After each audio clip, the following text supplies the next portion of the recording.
Dad kicked me out until I said sorry to his precious favorites, my sister and her kid.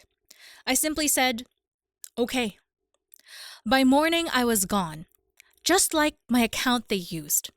What happened after that tore their whole world apart. They say blood is thicker than water, but in my case, money and manipulation proved thicker than both. I lived with my dad, my sister Jenna, and her 7-year-old son Milo for 3 years. Not because I was struggling to make it on my own, because they were. My dad was pushing retirement. Jenna hadn't worked in years. And Milo needed everything all at once: clothes, dentist visits, school fees, more clothes. I paid for more things in that house than I cared to admit. It started small, chipping in for the electricity. Then I was covering the Wi Fi. Next, it was groceries, then school supplies, then somehow I was the one paying for Netflix, the water bill, and the Costco runs. I even bought the bunk bed for Milo's room. They called it temporary help. It never ended. I didn't complain. I figured it was family and we were all just getting through a rough patch. But then came the record incident. Dad's prized vinyl collection. He kept them in a cabinet and never let anyone touch them. That day I got home from a brutal shift, opened the door, and found records spread across the floor. Black discs covered in neon marker. Milo was sitting in the middle of it all, legs crossed, uncapped Sharpies in both hands. I didn't yell. I asked him calmly who gave him the markers. He said Jenna had, that she told him to stay busy while she ran to the store. The entire living room looked like a toddler art studio. Jenna came home half an hour later and went ballistic. Not at Milo, at me. Said I had no right to question her son. Claimed I traumatized him. I was stunned. She wasn't even apologetic about the records, just launched into this tirade about how I was always judging her parenting. Dad walked in during the middle of it, looked at the wrecked records, then looked at me like I'd done it myself.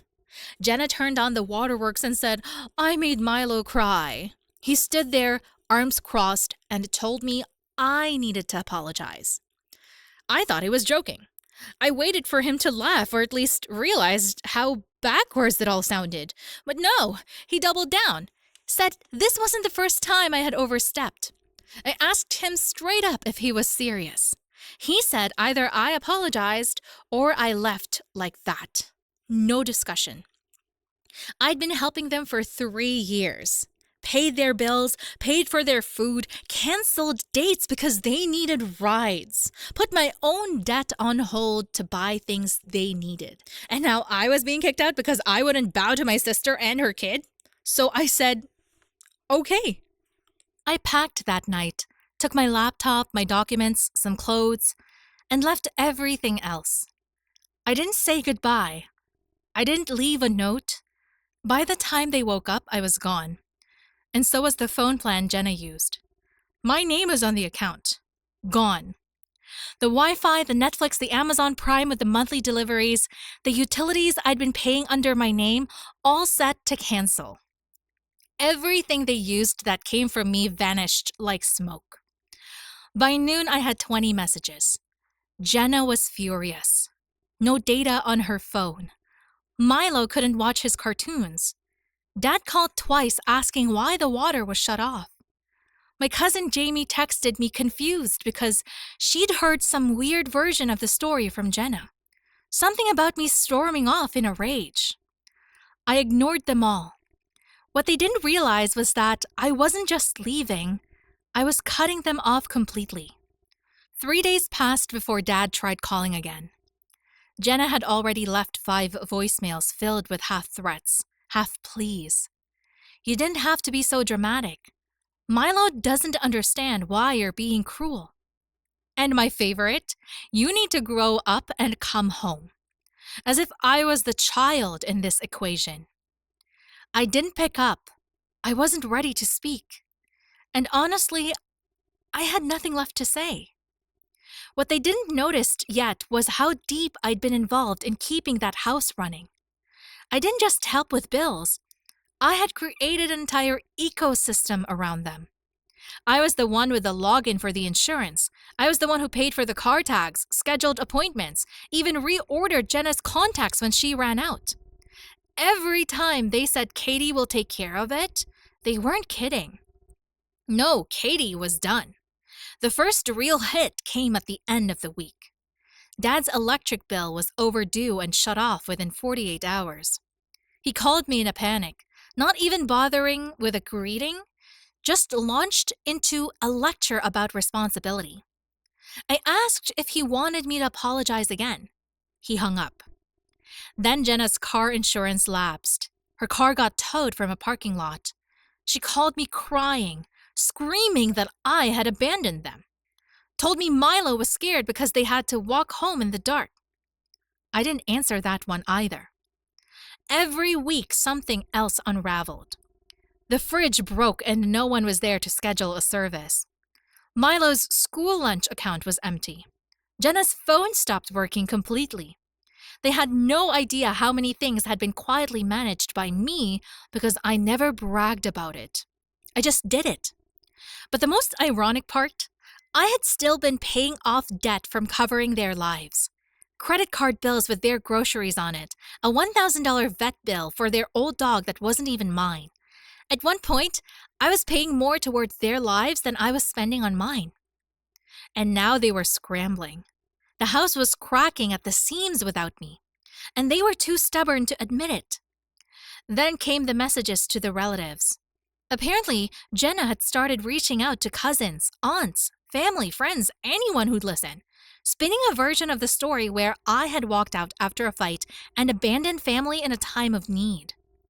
Left out the part where they gave me an ultimatum over a 7-year-old scribbling on irreplaceable records. One by one, people started texting me. Some curious, some siding with them, but a few, just a few, were actually asking what really happened. That's when I told Aunt Colleen everything. She was the one person I knew wouldn't fall for Jenna's performance. I laid it out from the beginning. How I'd supported them for years. How the expenses kept piling up. How I was kicked out for not apologizing to a child who destroyed something he couldn't have even touched. Colleen didn't reply right away. But when she did, she asked one question. Did you really cover all that for them? I sent her screenshots, receipts, payments, texts from Jenna asking for money. Even the last utility bill I paid. She responded with 3 words. I believe you. I thought that was the end of it. I had no idea what she would do next. But whatever it was going to change everything. Aunt Colleen didn't confront them directly, at least not right away. That's not her style. She works slow, quiet, but when she moves, it's like a freight train. You don't even see it coming until it hits. I thought maybe she just wanted to understand. Maybe she'd keep her distance from the whole mess. But then I got a text from my cousin Erica. She said, "Did you hear about the cruise?" I hadn't. Apparently, our big extended family was planning a summer cruise for next year. A massive 10-day trip. Alaska fjord the whole thing. Colleen was organizing it. She had already started putting people into groups, sending out booking links. Everyone was talking about it in the family group chat I wasn't a part of anymore. Thanks to Jenna. She'd removed me after her little campaign of playing the victim started. So I asked Erica if Dad, Jenna, and Milo were going too. Her response, nope, they're not invited. At first I thought maybe she meant they just hadn't booked yet, but no, Colleen had explicitly told the family that certain people were not welcome on the trip this time around. She didn't use names in the chat, but everyone knew. I didn't even know what to say. Then it got even weirder. A few days later, Dad showed up at my door. He didn't text first, just showed up holding a 6-pack of beer like it was supposed to smooth everything over. I didn't invite him in. He stood there awkwardly in the hallway, said he wanted to talk. He mentioned the cruise, said it was a misunderstanding. And Colleen was just overreacting because she was too sensitive to family drama. Then he said something that actually made me laugh. If you could just clear things up with her, maybe she'd let it go. Let go? I didn't say much, just stared at him until he got the hint. He muttered something about Jenna not meaning to make things worse and that Milo missed me. That was rich. He left out for 5 minutes. 2 days later, Jenna tried calling. When I didn't answer, she left a voicemail that switched between apologizing and blaming me for turning the family against her.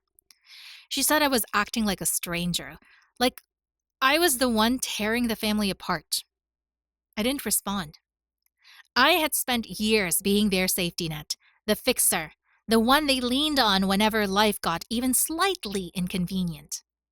The second I needed a sliver of respect, they booted me out and thought they'd get away with it. But now they were starting to feel it. Colleen wasn't done. She started reaching out to other relatives quietly, calmly, with facts. She'd seen the receipts. She'd done the math. She didn't raise her voice. She raised awareness. And the rest of the family, they started backing away from Dad and Jenna. Little by little, they weren't just losing money now, they were losing face. And for people like them, that was worse than anything I could have ever said. But the real hit that was still on its way, the twist didn't come from Jenna or Dad, come from Uncle Mark, the quiet one. He's always been in the background, rarely talks, never picks sides. I hadn't heard from him in months when he suddenly texted me, "Call me when you can." When I did, he skipped the greetings and hit me with, "Did they use your info for their tax returns?" I didn't even have to think. I already knew what he was getting at. A couple of years back, Jenna had talked to me into letting her claim some child tax credits under my name. Said it would help everyone in the house. Said it was temporary. I was naive and exhausted from working 2 jobs. I agreed. The return came. I never saw the money, and they kept asking for more help like nothing had changed.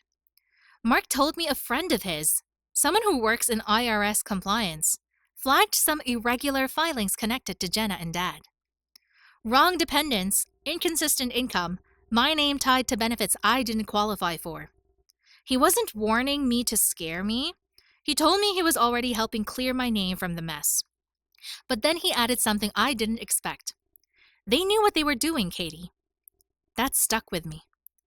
Later that week, Colleen hosted the family cruise planning night at her house.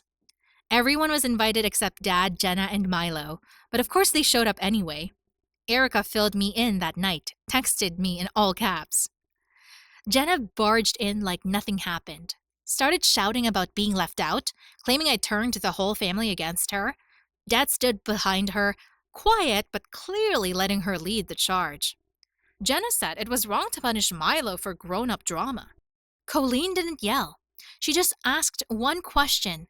Can you repay Katie for everything she paid for the last 3 years? The room went dead quiet. Jenna started to deflect. Dad mumbled something about it not being about money. That's when Mark stood up for the first time in years and placed a small stack of printed statements on the table. Utilities, groceries, phone bills, subscriptions, every one of them in my name. He didn't say much, he didn't have to. Colleen turned to them and said they were officially uninvited. Not because of me, but because they used me, lied about me, and they tried to make me the villain. She told them flat out until they paid back what they took and made things right, they weren't welcome on the cruise or at her home. Jenna started yelling. Dad just turned and left. No one followed them. That night I got flooded with messages again. Jenna alternating between apologies and accusations. Dad asking to talk. Even a short voice message from Milo saying he missed me. I didn't answer. They thought the worst thing I could do was walk away. But the worst thing I did was stop coming back. They went silent for a few days after the cruise meeting disaster. I guess there wasn't much left to say, but I knew it wasn't over. People like my dad and Jenna don't just disappear, they regroup. And they did it in the most pathetic way possible. They started trying to salvage their image, I heard from Erica that Jenna began texting family members individually trying to clear the air. She told them I was going through something and lashing out, that the record story had been exaggerated, and that my money wasn't really a big contribution. She even hinted that I might be having some kind of breakdown. But it didn't work, not this time, because Colleen had already shared the documents quietly with a handful of family members she's trusted, and Mark confirmed the tax mess was real and serious. So when Jenna tried to spin her usual sob story, people weren't buying it. Most of them didn't even respond. A few blocked her. Dad tried to call Colleen himself to clear things up, but she didn't answer. Neither did Mark. Then the final blow. Colleen sent out the official cruise itinerary. Flights, cabins, room pairings. I was listed in the big suite along with Erica, her husband, and a couple of cousins I actually liked. A little note at the bottom said, "All arrangements are final, no changes." Jenna's name wasn't on the list. Neither was Dad's. The message spread fast. I got a text from Jenna that night that said, "You really think this is fair? Milo was looking forward to it. He did nothing to you." Then another from Dad. "Whatever grudge you're holding, it's gone too far." That was the moment I knew they still didn't get it. After everything, after using me, lying to everyone, trying to shame me when it all fell apart, they still thought they were owed something. I replied for the first time in weeks. Just one word. Goodbye. Then I blocked them both. The next morning, I got a Venmo notification. Jenna had tried to send me $25. I almost laughed. Maybe it was some twisted peace offering, or maybe she was hoping it would start a conversation. Either way, I declined it. I didn't need their money, I never did. I just wanted my life back, and now I had it. The morning of the cruise, I woke up to the kind of silence I hadn't heard in years. No banging doors, no Milo cartoons blasting through the walls, no Jenna shouting across the house. Just my phone buzzing faintly on the nightstand. A new email, subject line, "You win." I didn't open it. I packed my bag slowly, savoring the stillness. My flight to the port city was at 10:40 a.m. Erica had already texted me from the airport with a selfie and a mimosa. "Vacation starts now," she wrote. Colleen had arranged everything. Flights, transfers, even matching luggage tags. I felt weirdly calm, like something was being sealed behind me as I zipped my suitcase shut. Just before I left the house, there was a knock at the door. 2 soft taps, like someone unsure they even wanted to be there. I didn't open it. I already knew. My phone buzzed again. A random number. "We're outside. Please talk to us. Just 5 minutes." I watched from the upstairs window as Dad and Jenna stood on the porch. Milo sitting in the backseat of the car, kicking his legs. I stood there for a while, just watching them exist in that space that used to be mine. Then I turned away. By the time I got to the terminal, everything had shifted. Laughter, sunlight, distant steel drums playing over the speakers. Erica ran up and hugged me like we hadn't seen each other a few weeks ago. Colleen handed me a folder with my itinerary and a shiny cruise badge with my name printed clean across it. She winked and said, "You made the right call." As we boarded, someone mentioned that Jenna had been calling other family members again, trying to guilt her way into sympathy. Said she was devastated about the cruise and how unfair it was that a child had to pay the price for a family disagreement. But this time, no one took the bait. Even the cousins who used to back her up had gone quiet. Colleen had already told everyone the truth quietly. No drama, just facts. And facts had a way of doing damage Jenna couldn't spin her way out of. That afternoon, we pulled away from the dock. Everyone leaned over the railing, taking photos, pointing at the open water. I stood back a little, drink in hand, watching the shoreline disappear. I thought about everything I'd carried for them financially, emotionally, and I thought about how they didn't realize until it was too late that I was the one keeping everything afloat. I didn't text them goodbye. I didn't unblock them. I didn't open the email. I just let the distance grow. Somewhere back home, They were sitting in that same old house. No power, no Wi Fi, no support, telling themselves I'd come around eventually. But I wouldn't. This cruise wasn't just a vacation. It was proof that I could live without them, that they couldn't function without me. And as the ship sailed farther out, I finally exhaled. Not because I'd won, but because I was free.